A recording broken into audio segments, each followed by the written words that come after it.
Welcome to the Hangout Podcast. I'm your host, David Sharetta. Come on in and hang out.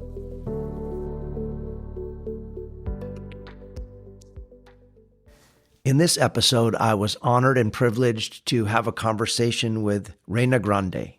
Reyna is an acclaimed author whose powerful memoirs, The Distance Between Us and A Dream Called Home, illuminate the realities of undocumented childhood immigration from Mexico to the U.S. Her work delves into themes of family separation, language trauma, and the pursuit of the American dream. In 2025, A Dream Called Home was named one of the best books of the 21st century by Kirkus Reviews. Grande is also the author of the novels Across 100 Mountains, Dancing with Butterflies, and the historical epic A Ballad of Love and Glory that is set during the Mexican-American War. We cover a wide range of topics and themes in this illuminating conversation, and I hope you enjoy it as much as I did. Welcome, Reyna. Thank you so much for taking time this afternoon for this conversation.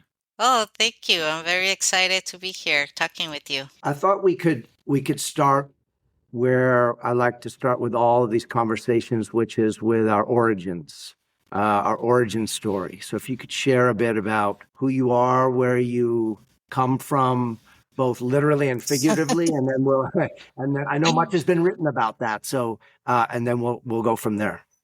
Yeah, well, thank you so much. My origin story begins in Mexico. I was born in the state of Guerrero in a city called Iguala de la Independencia. And my father left Guerrero when I was 2 years old to come to the U.S. And my mother left when I was 4 to join my father here in California. So my childhood in Guerrero was a pretty difficult one because I didn't have a father or a mother, and my siblings and I were left behind with my grandparents. And I would say that my childhood is mostly defined by the fear of being forgotten or abandoned or replaced. Um, and so when I think of my childhood in Guerrero, it's definitely with a lot of sadness, but also some nostalgia, because as difficult as life was there were also some beautiful things that I miss about living there in Mexico. So when I was 9, my father came back and he brought me and my siblings to California with him. And so I crossed the border when I was 9 years old there through the Tijuana-San Diego border. And I arrived in Los Angeles. I started 5th grade. And it was a very difficult time for me because I had to adjust to not just, the challenges of being an immigrant in the United States, like learning a language, learning a new culture, a new way of life. But what was difficult for me was coming to live with my father, whom I hadn't seen since I was 2 years old.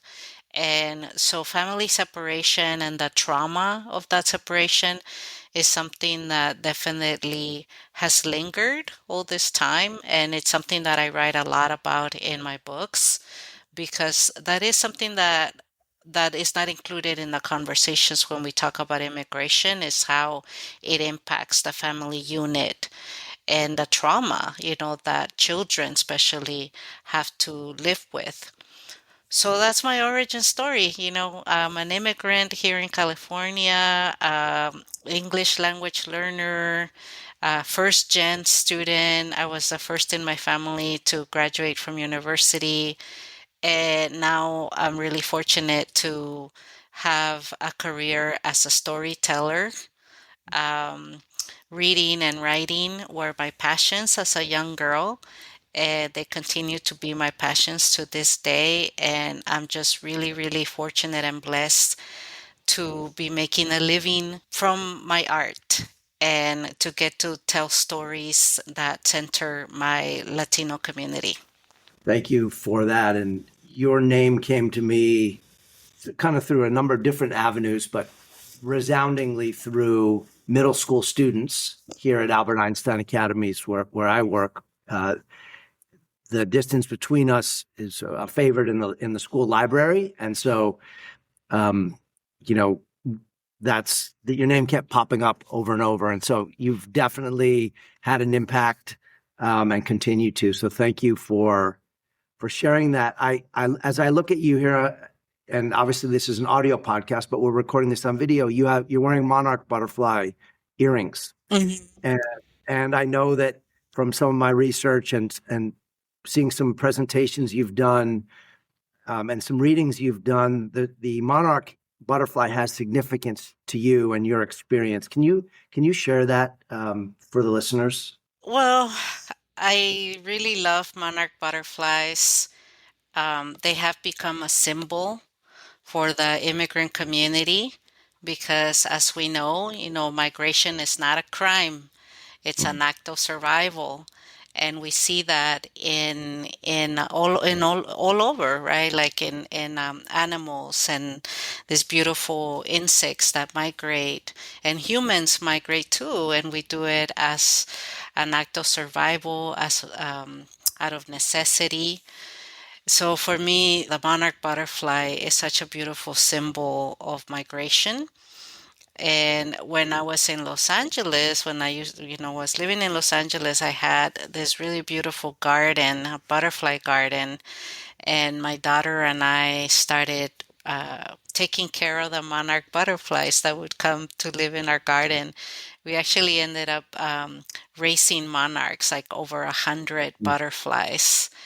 And it was such a beautiful experience for my daughter because it was my way of teaching her about migration, about her roots. It was a way to share a little bit of myself and my experiences.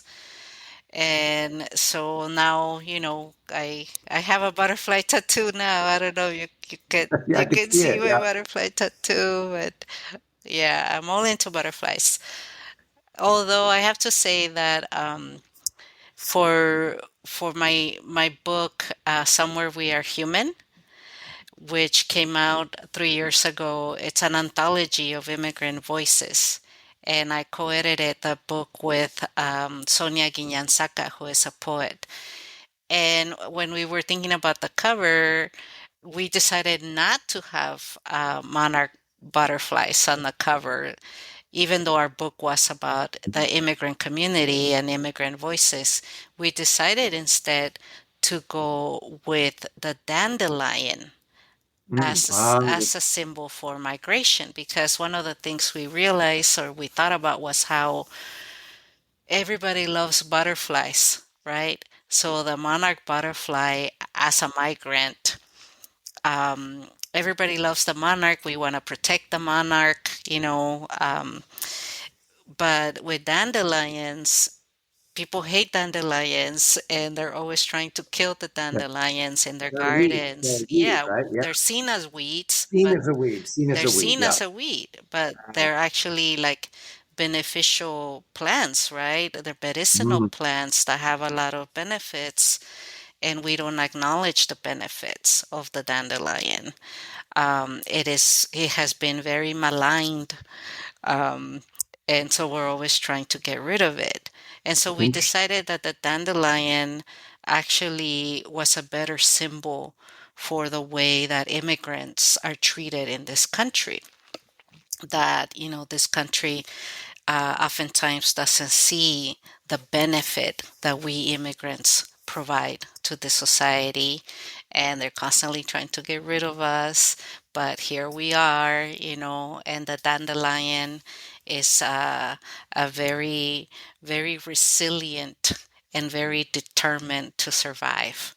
So the dandelion has also become my Mm. favorite symbol for migration. You might need another tattoo. I'm gonna need a tattoo of the dandelion. The dandelion. There we go. One of the things that struck me about in doing research and looking at some of your writings, you wrote a piece for CNN about subtractive bilingualism. And it kind of stemmed from, I think you were watching an awards show or the Oscars or something where for the first time actors were speaking in Yeah, Spanish. Diego Luna spoke in Spanish. Yeah. And he said, we're here and we're not going anywhere. And so you wrote this piece. Talk to us about the piece and really what you were expressing there. Yeah, well, I mean, that's one of the things that I write about is my language trauma. Because when I arrived in the US and I started school in California public school, fifth grade, I went to a school that did not have a bilingual program. It didn't really have resources for immigrant children. And so it was mostly a sink or swim situation. And my teacher didn't speak Spanish much. And she basically just, pointed to the corner of her classroom and sent me there. And that was like my first time feeling voiceless and feeling invisible. Um, and so, through the years as a young girl, I didn't want to spend my life in the corner feeling voiceless and invisible. And so I worked very hard to learn English, but it came at the cost of my Spanish because after I left Mexico, I never really had any a formal education in Spanish. Everything was in English. And the message that I received in my classrooms was that I needed to learn English and everything had to be in English, all my reading, my writing, my speaking, everything. So then instead of learning a new language or adding a new language, I was actually losing a language. I was losing my mother tongue, and that's why, it's called, the term is subtractive bilingualism, and I hadn't heard of that term until I was an adult. And I realized that, yeah, that's what happened to me. I was replacing my mother tongue with English. So I wasn't really becoming bilingual. I was losing my connection to my country, my connection to my culture and to my mother. And so it was a very traumatic experience the way I learned English. And it wasn't until I was an adult that I started to be more proactive in like trying to get my Spanish back. I started taking Spanish classes and then I began to translate my own work into Spanish as a way to teach myself Spanish. But it's still, the consequences are still something that I see, every day. Like, for example, because of my language trauma, I didn't teach Spanish to my children. And that is something that I deeply regret every single day. I regret it. My son does not speak Spanish beyond level one. My daughter also didn't speak Spanish, but then when we moved to Northern California, the local school had a dual language immersion program. And I put her in that program, and she became bilingual because of that program. Not because of me, but because of that program. And so now my daughter is a senior in high school, and she's gonna get her seal of biliteracy from the state of Wow. California when she graduates. And so that makes me really happy, and it also makes me happy to know that these programs, like the dual language immersion programs, exist because children are able to become bilingual in a way that is not traumatic, in a way where they're not forced to sacrifice anything about themselves. So they are becoming bilingual in the right sense, right? They are adding a language. They're not subtracting a language. They are more, not less. Mm. And so to me, that makes me really happy to know that my daughter's bilingualism has come in a way where she has not had to sacrifice anything about who she is. And if I'm not mistaken, you were on a trip to Mexico. she was speaking to your relatives and really relishing the experience. I think this was when she was Yeah, younger, right? yeah, yeah. Yeah, like 6 months after I put her in that dual language immersion program, um, 6 months after I took her to Mexico for the Christmas holiday. And not only was she speaking Spanish to my relatives, she was also singing the Spanish Christmas songs Wow. because she had learned them at school. And she was so happy because we would go to the posadas and she was able to sing along to those songs. Kind of a full circle moment for your family Yes. in some ways, right? Yes. On the topic of family separation, uh, I had asked, or actually they asked me, a number of our students wanted me to ask you some questions because I think that resonates so deeply with students and with children, right? Anybody thinking about one or two of their parents leaving with an no idea about when they're coming back. And yours, for you, it happened this is before WhatsApp and FaceTime, so you might go months and months with no news. One of the uh, middle school girls asked, how could you still love your parents after being put through that experience? Mm. That's coming from a 13-year Wow. old Wow. That kid. is, yeah, that's such a tough question. I mean, I have been working on that for a long time, because I have come to understand my parents in a way that I didn't when I was a young girl. Um, I think as I have matured, my understanding has also matured, and I see that my parents were also put in very difficult situations. They were victims of poverty and inequality and oppression, and they were forced to make choices that no parent in the world should ever have to make, which is to leave their children behind and go to another country so that they could find a way to provide for them, right? And so for me, like, yes, I went through a period where I felt angry and resentful, but then I learned to understand and to have more compassion for my parents. And that also, came later when I became a mother myself. When I look at my children, and every day I am so grateful that I don't have to make the tough choices my parents had to make. That I get to, be with my kids because I'm able to provide for them. I am not in a situation where I have to make desperate decisions um, that are going to traumatize my kids for the rest of their lives. And so I have so much more compassion for my parents. Um, I have a lot of love for them because I understand that they didn't have the resources to get help, and that they were not able to break from our intergenerational trauma. They also suffered a lot. And I think that if they had received some help, maybe that it would have helped them to be better parents. So those are the kinds of things that I've learned to understand.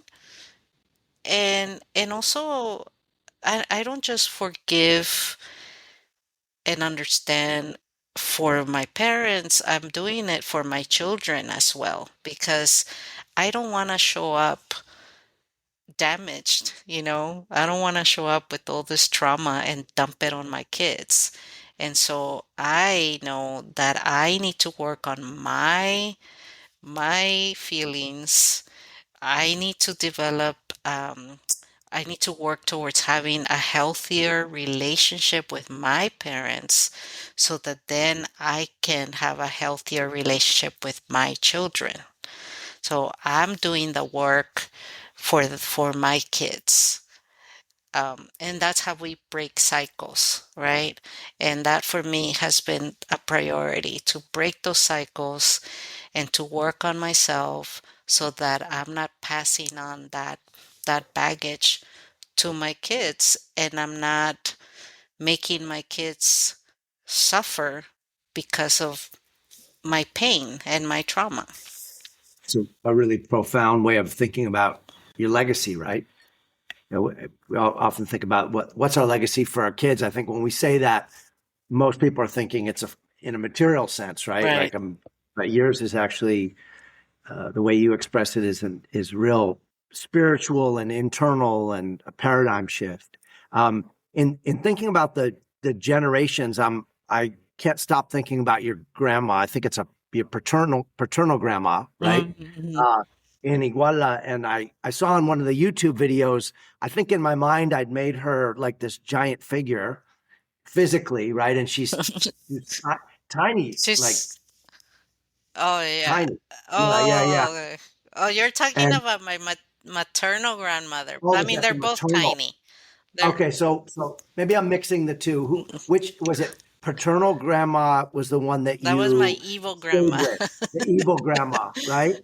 And Yes. so when I think about even, when people turn out evil, however we define that, there's that trauma background, I'm sure, Oh to that yes. case as Yes. well, right? Mm-hmm. And so then that gets passed on to your dad, and it just Yes. um, I that was something that I think was really both powerful and also refreshing about especially the distance between us is it's not an idealized version of the welcoming grandma in Mexico who's like, okay, kids, let's get up and we're going to make tamales today or whatever. It was Mm-hmm. like Mm-hmm. that was like really rough survival on the edge of not making it. Can you talk a little bit about that? Yeah, well, yeah, so I have my two grandmothers. Um, I recently posted a picture on my Instagram of my maternal grandmother, who's my sweet grandmother, Okay. Not the evil not the one. Okay. evil one. I don't really post about the evil one. No, but my maternal grandmother, she was very, very kind. She was very poor, but had a lot of love. And so even though we were, we didn't really have much food to eat, we definitely had a lot of love from my grandmother, and that made things a little better for us. With my paternal grandmother, she was not very kind to us when we lived with her. She mistreated us a lot, and she would spend the money, that my parents would send for us. She would spend it on other things. And so she just made life so much harder at a time when what we needed was some love and support, you know. And so I definitely had to work very hard on like forgiving my grandma and understanding her and trying to like, give her some love, because I know that she also had a very difficult life. And I think that my father, he suffered a lot with her too. And so he kind of recreated a lot of the the toxicity in his home, in his childhood home. He kind of recreated that with us. And so I kind of wish he had worked harder to not do that. But sometimes, the abused children become the abusive parents, right? Um, yeah, and with my maternal grandmother, I feel that I love her so much. And that is something that really, really hurt me when I came to California. One of the things I lost when I immigrated was my relationship with my grandmother because I didn't see her very much after I left. It took me almost 8 years to come back to Mexico when I saw her again. And then after that, I saw her maybe three more times. And then she passed away when I was in my mid 20s. And so that's a great sorrow for me, having lost that relationship that I really treasure with my grandmother. But what I posted on my Instagram the other day was that even though my grandmother has been gone from my life for many, many years, she's always with me because I write so much about her. and she has appeared in almost all my books.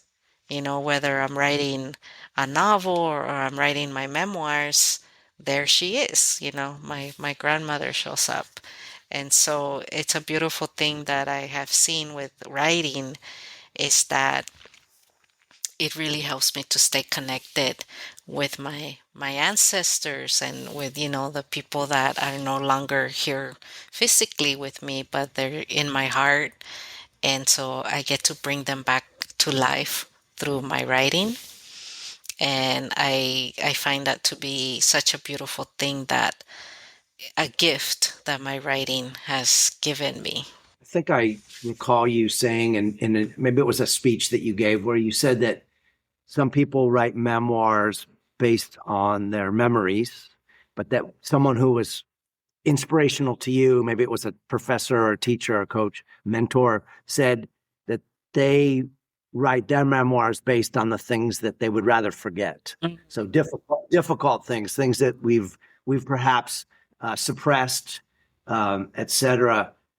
How do you handle that experience, the memoir writing experience, or writing a novel for that matter? Because they seem to be cross-pollinating at all times. Anyway, is what as you just described it. How do you handle that emotionally and work your way through it? I'm just interested at that from Yeah, that writer. well, yeah. So the what you're talking about is advice that Sandra Cisneros, who is Okay. my literary godmother, my inspiration. The advice that she gives is that we should write about the things we wish we could forget. Mhm. And that is something that I feel I've been doing since I was a teenager, because everything I write are the things that I wish I could forget, because they're very painful things, right? And that's why, like, my writing practice has been very tied to my trauma, in a way where mostly what I write about are very traumatic experiences that I've gone through. But the reason why I've done that is because my writing has been, therapy for me. It's my way of processing all this trauma. It's my way of trying to find healing by understanding the things that I've gone through. It has really helped me to transform my trauma. Instead of letting my trauma transform me, like, I'm transforming it into works of art that I can then share with other people. And it's very difficult to write memoir or even fiction, because a lot of fiction tends to be autobiographical. And so, or at least my fiction, when I write, I'm trying to process these things that happen to me, and to understand why they happen, and to really learn the lessons that these experiences have taught me. And I have to confront them, as painful as they are. And it's almost like having thorns, like you have all these thorns stuck on your flesh, and what you're doing is you got to pull them out. And as you're pulling them out, it really hurts. But once you yank them out and the pain subsides, you feel better. And now you don't have to, carry that thorn um, with you. So that's kind of how I see writing memoir, is that when I'm writing these very painful memories, I'm pulling out the thorns. And yes, it's going to hurt. In the act of writing, it's going to hurt. But once they're out, and then they're no longer hurting me anymore. So I'm basically no longer giving them the power to continue to hurt me. And that's what I really love about writing down all these things that I have gone through. You talk about the fact that after you graduated from college, and really where you honed the craft, the writing craft, that the piece that they hadn't yet taught you was about the profession, the how to get published, the navigating that whole piece. And I think, if I recall correctly, your first, I don't know if they were query letters or whatever you sent out, like 30 or so came back with, mm, or yeah. maybe you tell the story because I'm going to get the facts wrong. Yeah, well, it was my first novel. Okay, it was Yeah. your first novel, so my- you had written it, and I think that someone flippantly said, "You're a good writer, but no one wants to read mhm. a book about a Mexican. Yeah, nobody's Uh, gonna care. no one's going to care." Yeah. So talk about that, and then how does someone how do you overcome that? Yeah. I think because I grew up with rejection, I learned how to not let it, bring me down so Mm, much. I But yeah, when I was a young writer, I was, 27 around there. I found an agent who started sending out my first novel to editors, and 26 of them rejected the novel. Number 27 came back and said, "Yes, I want to publish this book." And that was like one of the happiest days of my life, when I got that yes. Um, but yeah, no, one of the things that is difficult for writers, for aspiring writers, is really knowing about the business side, right? mm, A lot of times, we focus a lot on our craft and it's our art, we're making art. But once we want to get published, it's very challenging because a lot of times we don't have the knowledge or the resources or the connections to help us get our works published. And the publishing industry, unfortunately, is not very diverse. And so for writers of color, it can be quite challenging knocking on those doors and getting a lot of rejections. And then for immigrant writers, it's very challenging. And oftentimes we are told that people don't really want any more immigrant stories, or that people are not going to care about immigrant stories. And so that's what I heard when I was trying to get my first novel published. And my first novel was about a young immigrant girl looking for her missing father. It was somewhat autobiographical, although what I was exploring in that novel was not so much the life that I had lived, but more like the life I might have lived if my father had never come back for me. Because that is something that haunts me to this day when I ask myself, like, where would I be now if my father had not come back for me? You know, And so I try to imagine, like, in the multiverse, right? These different versions of my life playing out if things had been different. And so in Across 100 Mountains, I ended up writing a story of a young girl whose father comes to the United States to look for work, and he disappears, so he doesn't come back. And she ends up having to leave her hometown and go look for him. And she's basically an unaccompanied minor, right? Coming to the border by herself, and she's trying to find her father and reunite with her father. So that was a story that I had written, and it was inspired by my fear as a little girl that my father wouldn't come back and that he would forget me and that I would never see him again. So that book is actually turning 20 next year. It's wow. celebrating its 20th anniversary, and I'm going to be celebrating 20 years of being a professional writer. It's been such a wonderful journey. I feel very proud of the books that I have published, and I am finishing two books right now that are gonna come out next year. And so, yeah, that has been my trajectory as a writer. And I'm gonna be turning 50 in a few days. And so I'm also starting a new journey as a 50-year-old.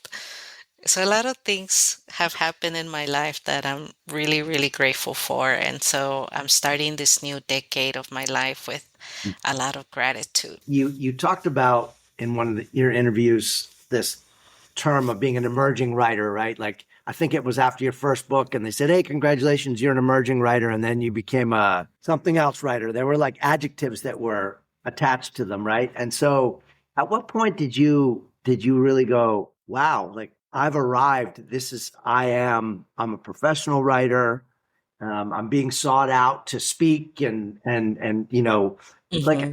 at what point, like just also given everything you'd gone through in your life, as you reference the amount of rejection, Yeah, right? Just forget about the publishing industry. That's low rejection compared to the other rejection that you faced, right? So, like, at what point did you get to go, wow, I've arrived? I don't know if I feel that way yet. I mean, Mm. I still feel that I'm still an emerging writer. Mm. Uh, but yeah, some years ago, I think it was after my fourth book was published, that I still kept calling myself an emerging writer. And then a friend of mine said, Reina, you have emerged. And I was like, no, I don't, I'm still emerging. But no, like now I know people see me as an established writer, and I haven't quite wrapped my head around that one. Like I feel that I still have a ways to go to feel established, but And I, maybe that's the nature of artists, yeah, right? Like there's always that little edge of it where you're like, I never like completely get there because I'm not supposed to completely get there. Maybe it's the journey, right? right, right. Yeah, no, and that has been the case for me because I always feel like I'm always learning about writing. Every book teaches me something new about writing. So I never feel that, oh, I know everything about my art. It's like I'm gonna be a lifelong learner. I want to keep writing so I can keep learning more about being a storyteller, about, the craft. I want to get better. I, I do want to one day look back and feel that I am established. um, but I think I also want to stay humble, have humility and know that my writing is not perfect, that I could do better next time. And I'm always striving to do better next time. This is another question from one of the students where I work. What advice would you, if you could go back in time, what advice would you give I think you were 9 when you first crossed into California, right? Do I have that right? Yeah. What what advice would you give now, knowing what you know as you're approaching the half century mark? What would you tell that 9-year-old? What would I tell her? I mean, I would tell her that everything is going to be okay, that she just needs to stay strong, hold on to her dreams. She's gonna make mistakes, and that's okay. That's part of life. And as long as she keeps going, she's gonna get rerouted once in a while. She's gonna lose her way, but as long as she always comes back to her path, she's going to be just fine. Actually, she's gonna be more than fine. She's gonna be amazing. I had to chuckle. There's that scene in Distance Between Us where you think you just crossed the border and you're driving and you want to go to McDonald's. You Hmm. saw the Golden Arches. You're like peeking out, and I think I know which one that is. It's in San Isidro. There's a McDonald's right there, and the man who was helping smuggle you guys across gave you sunflower seeds, and you're like, really? I'm coming to the richest country in the world, and you've heard all these idealistic things, and you're giving me bird feed. Um, So obviously that was a little bit of a comical piece there, but in all seriousness, what parts of the idealized experience in the U.S. Um, were completely not what you experienced them to be, if that makes sense. So you'd grown up. It sounds like you heard all these stories, right? Like I think it was a cousin who said, "Look, see Hmm. these dollars? Like Yeah, my in aunt. El otro lado, look at they're growing on the trees everywhere. Like all you need to do is just shake the tree." Oh, How yeah. much of your experience? I mean, you've spoken very lovingly about the United States and as well as about Mexico, but what parts of the experience in the US were so different from the idealized part? I mean, well, yeah, when my aunt was telling us that the trees here grow dollars for leaves, that was such a lie. And that is something that a lot of immigrants come here thinking that they're going to make a lot of, money and then go home and build their houses and have a great life. But when they come here, they realize that life is very expensive in the United States, and that dollars don't go as far as they thought they would. And then they have to work two, three jobs to be able to support themselves and their families and to be able to send money back to their home countries. Many of them, have to cram into like small apartments just so that they could afford the rent, and they have to share um, a room with a bunch of people, and like it's just like really difficult, and that is something that they don't talk about back home, right? Back in our countries, like there's this romanticized um, story that about what life is going to be like when you get here, and they don't talk about how difficult it is to survive here in this country. um, I think the other thing that really shocked me too was this trauma of coming to this country and being seen as a criminal. You know, it's like I'm 9 years old, and all of a sudden now I'm a criminal because I crossed the border without permission just because I wanted to live with my father, and so like dealing with that was now part of my identity, right? That I was an quote unquote illegal alien.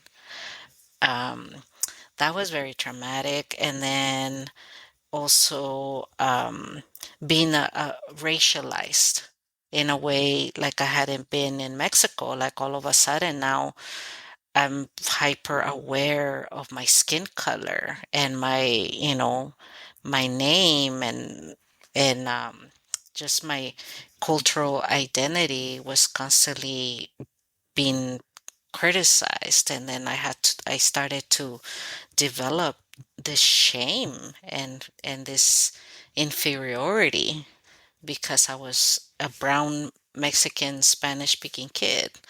So like those things I feel like, we don't really talk a lot about um in Mexico. And even to this day, like recently I was I went to Mexico in May to participate in a conference, and we were talking about, Latino artists in the US, and not just Latino artists, but like Latinos in different sectors of society.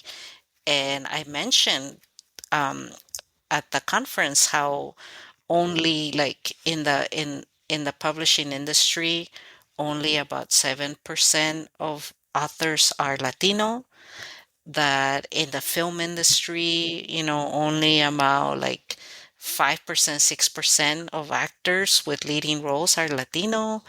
Only about 6% are, lawyers or physicians or engineers, or, like the Yeah. percentage is so low. And people in Mexico, when I mentioned those numbers, they were completely shocked. And that was something that they don't think about, right? Of how what it's like to be in a place where you have to live under all this systemic oppression where we are not, welcome in certain spaces, where we constantly have to be fighting for a seat at the table. Um, I don't know if you read an article that I wrote some years ago for the Washington Post, where I mentioned how I had gone to a party for authors. It was a literary gala at the Library of Congress, and I was mistaken for a waitress. And so, like, so that's what, like, I talk about, like, living here in the United States. We're constantly, being forced to fight for our right to take up space.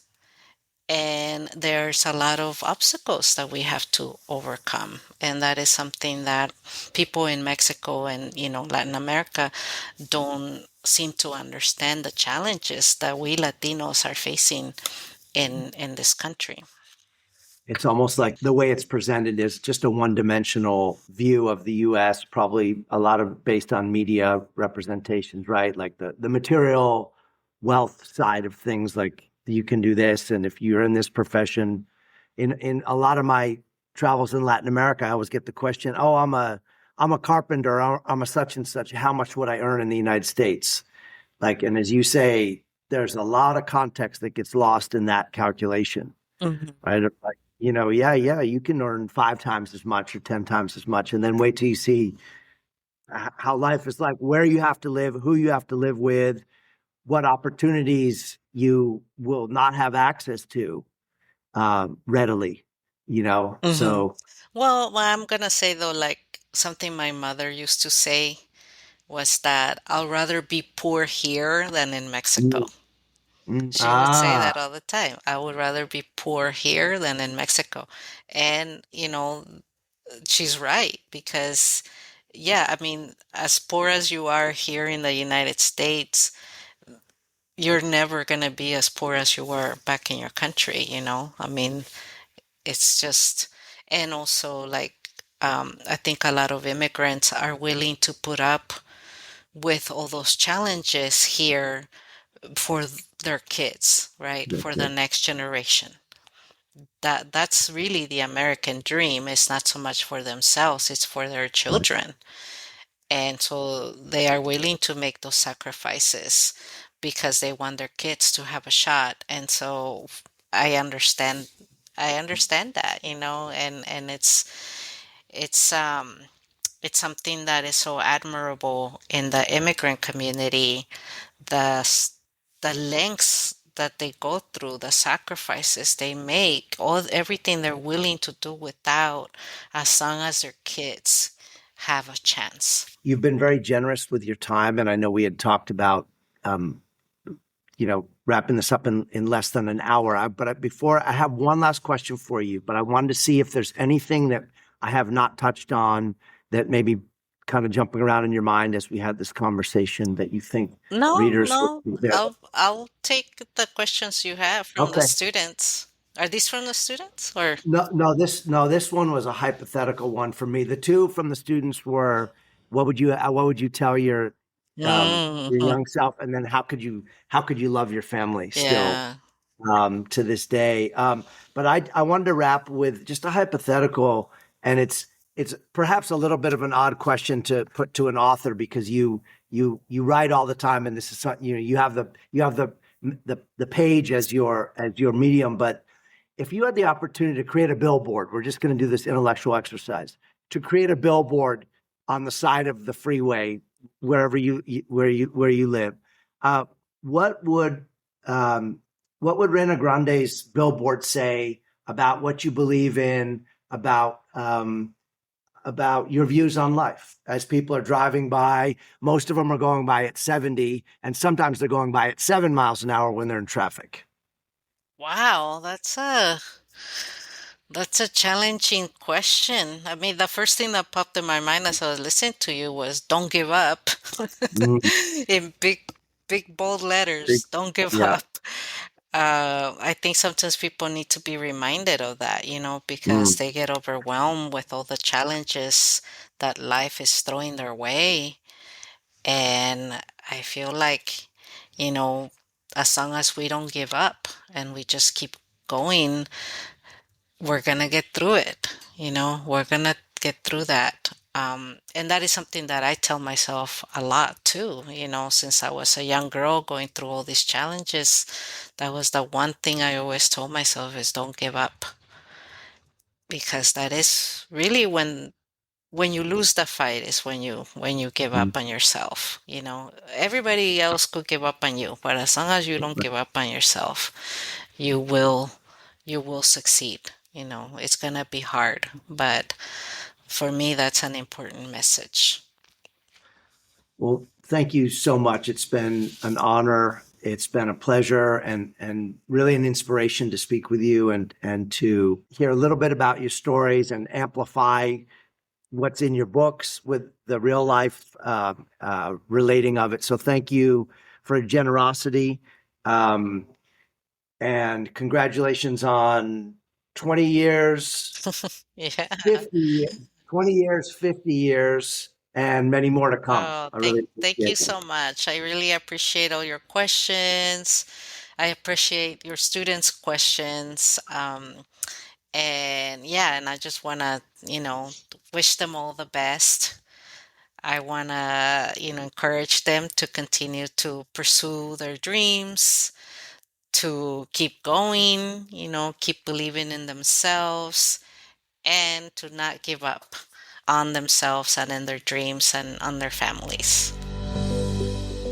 Thanks for joining us on the Hangout Podcast. You can send us an email at podcastinfo@proton.me. Many thanks to my daughter Maya for editing this episode. I'd also like to underline that this podcast is entirely separate from my day job, and as such, all opinions expressed herein are mine and mine alone. Thanks for coming on in and hanging out.